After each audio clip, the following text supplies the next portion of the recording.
na sa kasalukuyan ay nasa labas pa rin ng Philippine Area of Responsibility.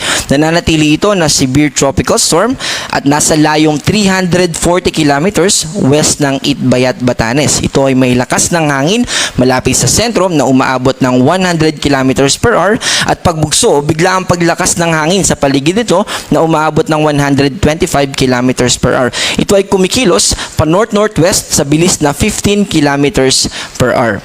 Dito sa ating forecast track, manunumbalik itong muli dito sa Philippine Area of Responsibility by Wednesday ng afternoon or ng hapon at magpapatuloy sa yung kanyang northwestward movement at mas hihina pa ito.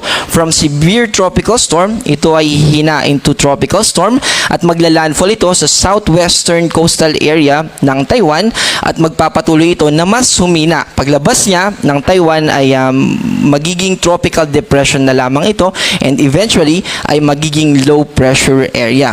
Yung lawak na associated dito ay umaabot pa rin ng 500 kilometers